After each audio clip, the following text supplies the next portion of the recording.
Somewhere beneath the rubble of the ancient world, there is a room for walls, no windows, no door that opens from the inside. And nearly 4,000 years ago, a human being was placed inside it, not executed, not exiled, not fined, just locked in, while the world outside kept moving, kept trading, kept building. And here's the thing nobody tells you, that room wasn't built for punishment. It was built for something far more disturbing. And by the end of this video, the way you see justice, civilization, and power will never be the same. Here is what every history textbook skips over.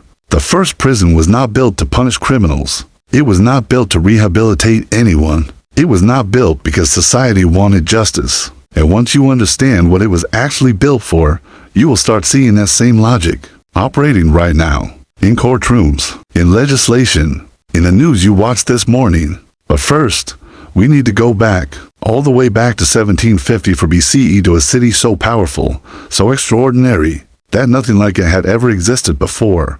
Babylon. Picture the most powerful city on earth. Walls so massive that the chariots could ride side by side across the top of them. Temples so tall they seemed to disappear into the sky. Markets overflowing with goods from Persia, Egypt, and lands that didn't even have names yet in other languages. Tens of thousands of people, merchants, soldiers, priests, craftsmen, slaves, farmers, all crammed inside one city, all living under one ruler. His name was Hammurabi, and Hammurabi had one problem that no amount of military conquest could solve: order. How do you control tens of thousands of people with different beliefs, different loyalties, different grievances? How do you stop a dispute between the merchants from becoming a riot? How do you make sure that when someone wrongs another person, the response is justice, not revenge? His answer was something revolutionary. He wrote the rules down, all of them, nearly 300 laws, carved into a black diorite pillar nearly 8 feet tall, placed in public spaces across the empire so every citizen could see them.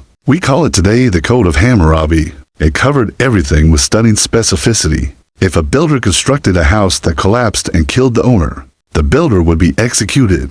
If a man accused another of murder and couldn't prove it, the accuser would be put to death. If a farmer couldn't repay a debt because floods destroyed his crop, the debt was canceled entirely. For the very first time in recorded history, the law wasn't the king's mood. It was written. It was permanent. It was public. And it created a problem nobody had anticipated.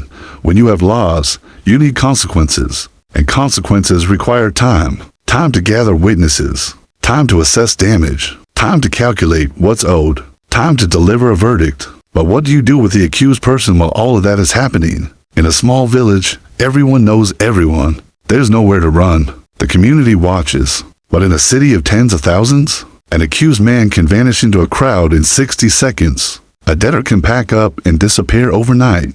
A dangerous individual can be 3 cities away before a verdict is reached. And that is the precise moment in human history when someone had an idea. Build a room. Put them inside. Don't let them leave until we decide. Simple, and the beginning of something that would never stop. Now this is where your assumptions completely collapse. When you hear the word prison, you probably picture long sentences, years behind bars, orange jumpsuits, rehabilitation programs. Ancient Babylon had none of that.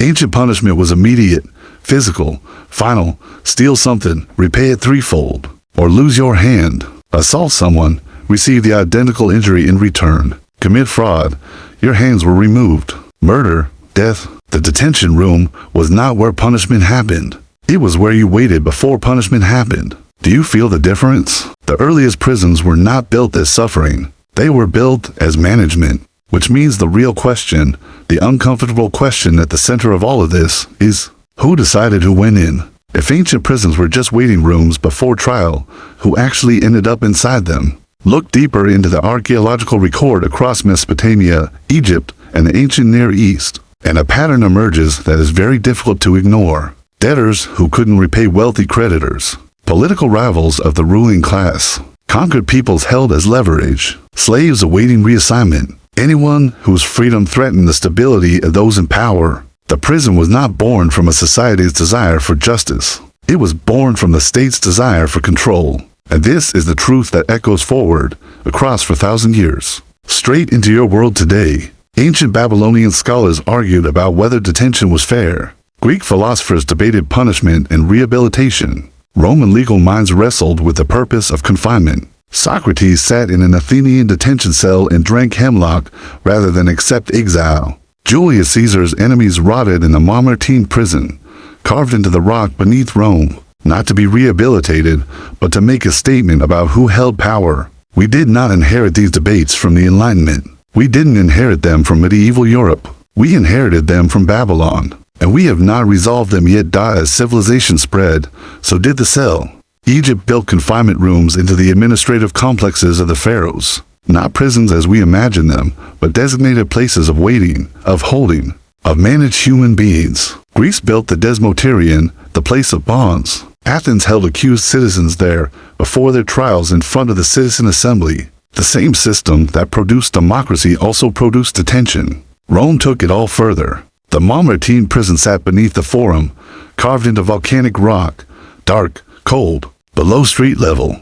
It held captured generals, deposed kings, men whose power had threatened Rome's own. It wasn't designed to be survived. It was designed to be remembered. And across every one of these civilizations, without exception, one pattern repeats itself. Prisons grew in complexity exactly as governments grew in complexity. The larger the civilization, the more sophisticated the system for taking away freedom. Power and imprisonment did not develop separately. They co-evolved. They always have. Because a government that cannot detain, cannot truly govern. Babylon's walls are dust now. Hammurabi's empire collapsed centuries after his death. The black stone pillar with its 300 laws sits today in a museum in Paris, thousands of miles and thousands of years from the city that created it. But the idea never died. The idea that freedom is something that can be measured, granted, suspended, and taken away. That idea passed from Babylon to Egypt, from Egypt to Greece, from Greece to Rome, from Rome into medieval Europe, from Europe into every colonial empire, and from there into every modern legal system on the planet. The next time you drive past a courthouse, you are looking at Babylon. The next time you read about someone held without bail, you are reading a 4,000-year-old argument. The next time you hear a debate about prison reform, about who belongs inside a cell and why, you are watching a conversation that humanity has never once finished. The room that someone built in ancient Babylon to hold a human being against their will. That room never went away. It just kept getting rebuilt in different materials, different countries, different stated reasons, but always serving the same fundamental purpose, control. And the question humanity has been asking ever since, is that control just? Is still waiting for its answer. Every episode of Civilization Evolution exists to do one thing: show you the hidden machinery underneath the world you think you already understand. Because civilization didn't just happen. It was engineered, piece by piece, law by law, brick by brick. And the people who engineered it had motives we rarely talk about. If this video shifted something in the way you see the world, even slightly, then this channel was built for you. Subscribe to Civilization Evolution. Every week we go deeper into the systems, the power structures, the forgotten inventions and brutal decisions that quietly assembled the world you live in today. Next video, we go back even further, to a civilization older than Babylon, with a discovery so strange, so ahead of its time, that archaeologists still argue about what it means. Hit subscribe, turn on notifications, because on this channel, history is not the past, it's an instruction manual for right now.